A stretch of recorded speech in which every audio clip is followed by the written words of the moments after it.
Hi, we're Team NetLane from the University of Massachusetts Lowell, and we're excited to share our work with you. I'm Brian Nguyen, and I'm here today with my teammates. I'm Gabriel Rojas. Hey, I am Bizo Talukdar. I'm Anthony Joubert. And I'm John Desaglia. So now that the introduction's out of the way, Gabriel's going to explain a little bit about the challenge definition.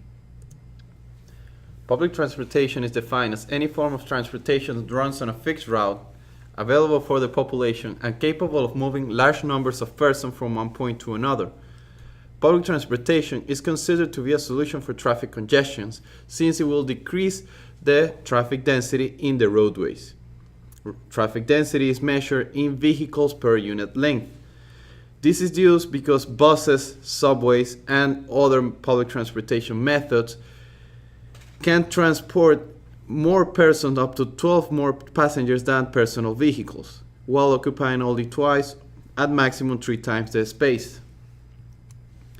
The goal for transit engineers and transportation managers is to decrease travel times and make public transportation more attractive to the population, shifting the modal split, which is transportation choice, towards public transportation.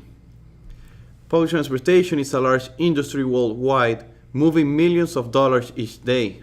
Only in the European Union, more than 182 million trips are done per day. Therefore, decisions have to be taken with care. And here's where data becomes critical in the decision-making process. Also, here's where NetLane, our device, comes into play, collecting origin and destination using Wi-Fi sensors. More detailed explanation of our device will be provided further in the presentation.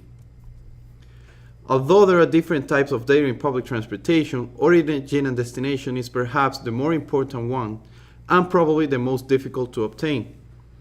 Nowadays, we have different methods to collect this data. Which one of them is survey, which take time and spend a lot of money. They don't give constant information, they're not accurate, and they're intrusive since passengers has to be asked for information. There are Bluetooth sensors, which work similar to our sensor, but obtains a smaller sample size, leading to larger errors. And we also have computer vision using cameras, which is good for highways, but need for more improvement for transit applications. Now I'm leading the presentation to Brian. So we've designed a sensor that is capable of detecting origin and destination data on buses. Collecting origin and destination data is hard because you need to be able to uniquely identify passengers throughout their commute. Remember, by getting this data, we can learn more about how people actually use buses. Going back to the sensor, we are able to uniquely identify passengers by leveraging their cell phones. In a city, mobile devices are everywhere. Each mobile device has a unique ID called a MAC address, and by placing our sensor on a bus, we can actually capture the MAC addresses of nearby devices. As you can imagine, we're going to get a lot of outliers, so we send the data out to a server and run it through a filtering algorithm to try to get only people on the buses.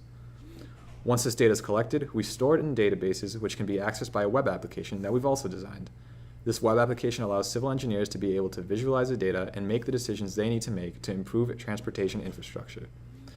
So to reiterate what I said earlier, we have 3 major components to our system: a sensor for collecting MAC addresses, data processing to remove the outliers, and a web application for visualizing the data. The sensor is designed using the Intel Galileo board, which is an Internet of Things development platform. It features a 400 MHz processor that is capable of running an embedded Linux distribution. The GPIO pins are programmable by accessing the specific Linux system files, allowing for easy integration with peripherals. For this specific project, we use a GPS to determine when a bus arrives at a bus stop and a real-time clock to maintain an accurate timestamp when logging data. One of the nice things about the Galileo is that unlike other development platforms, it contains a mini PCIe connector that we connect a wireless card to for scanning. The size and low power consumption of the Galileo board make it easy to deploy. We've automated the scanning process, so all the user has to do is plug the sensor into a USB card charger and they're good to go. So how does the scanning actually work? The IEEE 802.11 standard defines a communication protocol between wireless devices. What you might not know is that wireless devices send out these things called probe requests. They do this with the intention that an access point will get the request and send a probe response back to the device. This is how your cell phone gets a list of nearby hotspots when you check your Wi-Fi settings. So regardless of whether or not you are connected to a network, your cell phone sends probe requests.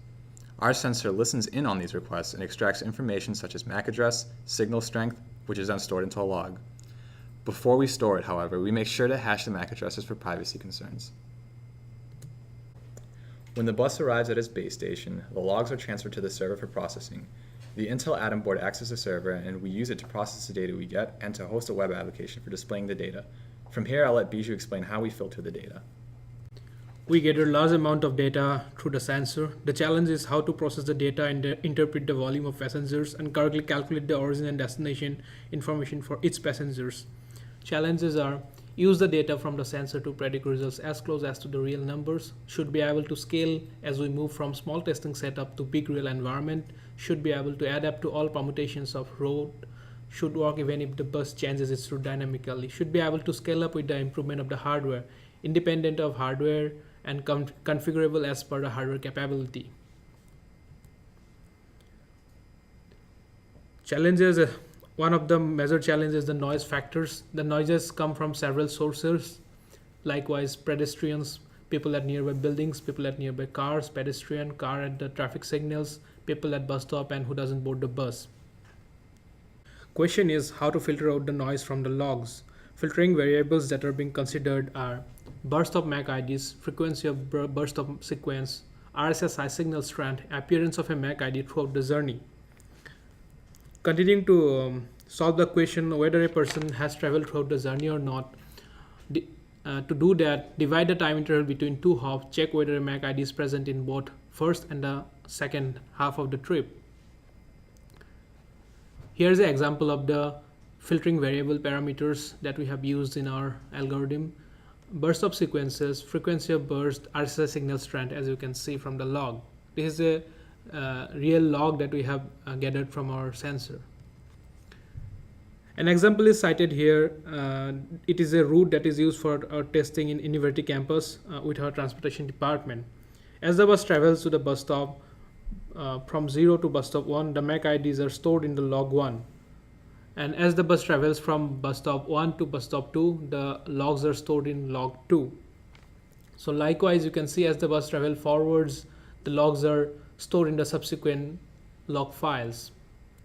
And now as we have all the log files, we compare the log files with each other, and based on the consistency of the MAC address, the algorithm calculates the origin and destination address of each individual passengers. We have optimized the algorithm to give the best possible results close to the real data, tested by changing the filtering variables and compared the output with real data. Optimization of results by adjusting the filtering parameters like RSSI strength, burst of sequences, frequency. Over many iterations it has been done. Now I am going to hand over to Anthony. He will talk about his UI part. For the purpose of data visualization, we decided to use a web application. This web app was hosted on the Intel Atom board server, and it was also connected to a MySQL database on a LAMP server. We used HTML, PHP, JavaScript, and multiple JavaScript libraries and APIs for this purpose. As you can see, there are three main components: the menu, the map, and the data visualization. The purpose of the main menu was to choose a region, a time and date range, a route, what stops they want to see, and a specific table or chart to view the data in multiple different ways. And all of the menus are laid out in that way. The purpose of the map was to show different stops, markers for each stop, and info boxes for the passengers in and out of all the stops. It also shows the paths between the markers for each route, and it is implemented in the Google Maps API. The raw data section of the data visualization shows a table of every single passenger that rode on a specific route, regardless of which origin and destination that they used. It also includes a function to export the table directly to CSV, and also opens the table in a new window. The purpose of the origin destination matrix is to show the average passenger volume and speed between every specific stop in a route, using each stop as an origin and destination. The average volume and speed table was used to show all of the average volumes and speeds for every route in a given region, regardless of their stop. And now I'm going to move it on to John for performance evaluation.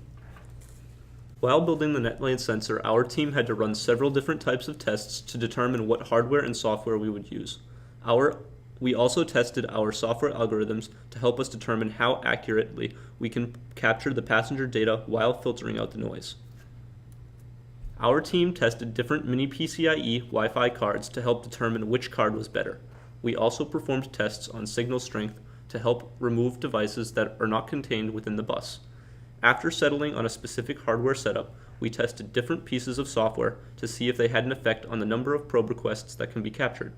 We ran 3 pieces of software side by side: SCAPI, TCP-dump, and raw socket captures. We settled on using TCP-dump to capture probe requests, as it was able to reliably capture a sufficient number of the requests. In order to test our algorithm, the team performed data collection on buses at UMass Lowell. We found that on average, our algorithm was able to accurately capture 60% of arrivals and 40% of departures. These graphs show the overall results of the 4 tests. Our solution is unique because of the technical aspects that we deploy. We use passive wireless scanning. This is ideal as it does not require passengers on a bus to perform any aspects besides being present with a wireless device. We also do not need to ask passengers any survey questions that can skew the data. The NetLane sensor captures origin-destination data for use by civil engineers, and this data is collected from public transportation systems, specifically buses. Risks our team ran into include delayed testing due to record snowfall. We also needed to perform tests using a laptop as our primary capture device while we were debugging the sensor. In order to collect the data from live buses, our team also completed an NIH training, and we hash all the live MAC addresses that we capture. The future of our sensor relies on continued testing to help improve the filtering OD algorithms. The team can add more features like solar power, battery power, waterproofing, and improved volume collection. We can also implement a prediction algorithm to help capture the data that our sensor does not collect. In conclusion, NetLane is unique because we use passive wireless scanning, capture origin and destination data for use by civil engineers from public transportation systems. Thank you.